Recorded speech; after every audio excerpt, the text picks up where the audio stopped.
ಒಮ್ಮೆ ಒಬ್ಬ ಭಕ್ತ ದೇವಸ್ಥಾನಕ್ಕೆ ಬಂದು ದೇವರ ಎದುರು ಹೀಗೆ ಹೇಳ್ತಾನೆ, ದೇವರೇ, ನೀನಿಲ್ಲಿ ಕಲ್ತರ ಕೂತಿರ್ತೀಯ, ನಿನಗೆ ಜನರ ಕಷ್ಟ ಗೊತ್ತಾಗೋದಾದ್ರೂ ಹೇಗೆ? ಭಕ್ತನ ಪ್ರಶ್ನೆ ಕೇಳಿ ತಕ್ಷಣ ಪ್ರತ್ಯಕ್ಷ ಆಗ್ತಾರೆ ದೇವರು. ಸರಿ ಭಕ್ತ, ನನ್ನ ಜಾಗದಲ್ಲಿ ನೀನು ನಿಂತುಕೋ, ನಿನ್ನ ಜಾಗದಲ್ಲಿ ನಾನು ದೇಶ ಸುತ್ತಿ ಬರ್ತೀನಿ. ಸರಿ ಎಂದ ಭಕ್ತ. ಆದರೆ ಒಂದು ಕಂಡೀಷನ್, ಭಕ್ತರು ಬಂದಾಗ ಏನು ಮಾತನಾಡದೆ ಸುಮ್ಮನಿರಬೇಕು ಎಂದು ಹೇಳಿ ದೇವರು ಮಾಯ ಆಗ್ತಾರೆ. ಭಕ್ತ ದೇವರ ಹಾಗೆ ನಿಂತ್ಕೊಂಡ.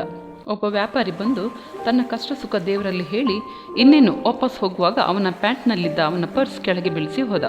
ದೇವರ ಹಾಗೆ ನಿಂತಿದ್ದ ಭಕ್ತ, ಅಯ್ಯೋ ಇದೇನು ಪರ್ಸ್ ಬಿಟ್ಟು ಹೋಗೇ ಬಿಟ್ನಲ್ಲ ಎಂದುಕೊಳ್ಳುವಾಗ ತೀರ ಬಡವನೊಬ್ಬ ಬಂದ. ದೇವ್ರೇ, ಇವತ್ತು ನನ್ನಲ್ಲಿ ಏನೂ ಇಲ್ಲ, ನನ್ನ ಹೆಂಡತಿ ಮಕ್ಕಳು ಉಪವಾಸ, ಏನಾದರೂ ಅದ್ಭುತ ಮಾಡು ಎಂದು ತಿರುಗುವಾಗ ಅದ್ಭುತ ಎಂಬಂತೆ ಅಲ್ಲಿ ಬಿದ್ದಿದ್ದ ಪರ್ಸ್ ಎತ್ತಿಕೊಂಡು ದೇವರಿಗೆ ಧನ್ಯವಾದ ಹೇಳಿ ಹೊರಟ. ಅಯ್ಯೋ ಇದೇನು ವ್ಯಾಪಾರಿಯ ಪರ್ಸು ಇವನು ಕದ್ದುಕೊಂಡು ಹೋದ್ನಲ್ಲ ಎಂದು ಚಿಂತಿಸಿದ. ಬಡ ವ್ಯಕ್ತಿ ಹೊರಟು ಹೋದ ಕೂಡಲೇ ಒಬ್ಬ ಸಮುದ್ರ ವ್ಯಾಪಾರಿ ಬಂದು 15 ದಿನಗಳ ಮಟ್ಟಿಗೆ ಸಮುದ್ರ ವ್ಯಾಪಾರಕ್ಕೆ ಹೋಗ್ತೇನೆ, ನನ್ನನ್ನು ನನ್ನ ಕುಟುಂಬವನ್ನು ಆಶೀರ್ವದಿಸು ಎಂದ.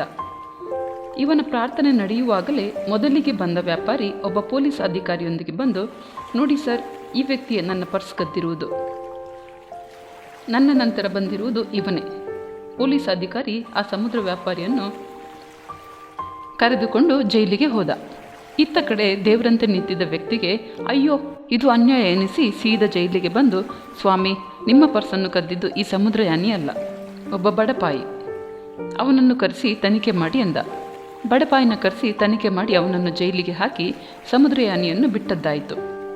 ಇತ್ತ ಕಡೆ ದೇಶ ಸುತ್ತಿ ಬಂದ ದೇವ ಅತೀ ಕುತೂಹಲದಿಂದ ನಡೆದಿದ್ದೆಲ್ಲ ವಿವರಿಸಿದ ಭಕ್ತ.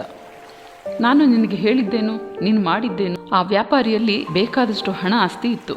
ಅವನ ಪರ್ಸ್ನಲ್ಲಿ ಅವನಿಗೆ ನಷ್ಟವಾಗುವಂಥಷ್ಟು ಹಣವೇನೂ ಇರಲಿಲ್ಲ. ಆದರೆ ಆ ಬಡ ವ್ಯಕ್ತಿಗೆ ಅವತ್ತಿನ ಊಟಕ್ಕೆ ಆ ಹಣದ ಅಗತ್ಯವಿತ್ತು. ಈಗ ಆ ಬಡ ವ್ಯಕ್ತಿ ಜೈಲಿನಲ್ಲಿದ್ದಾನೆ, ಅವನ ಹೆಂಡತಿ ಮಕ್ಕಳ ಆಧಾರ ಹೋಯಿತು. ಇತ್ತ ಕಡೆ ಸಮುದ್ರದಲ್ಲಿ ಅಲೆಗಳ ಅಬ್ಬರ ಜೋರಾಗಿದೆ. ಹಾಗಾಗಿ ಆ ಸಮುದ್ರಯಾನಿಯ ಜೀವ ಉಳಿಸಲು ಅವನನ್ನು ಜೈಲಿಗೆ ಕಳಿಸುವ ಯೋಜನೆ ನನ್ನದಾಗಿತ್ತು. ಈಗ ಸಮುದ್ರಯಾನಿ ಸತ್ತು ಹೋದ.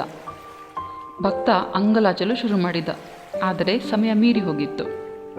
ಈ ಕಥೆಯ ಅಂಶ ಇಷ್ಟೇ, ಭಗವಂತ ಎಲ್ಲರ ಪರವಾದ ಯೋಜನೆಯನ್ನು ರೂಪಿಸಿರುತ್ತಾನೆ. ಭಗವಂತನಿಗೆ ಧನ್ಯವಾದ ಹೇಳುವ ಕೆಲಸವಷ್ಟೇ ನಮ್ಮದಾಗಬೇಕು.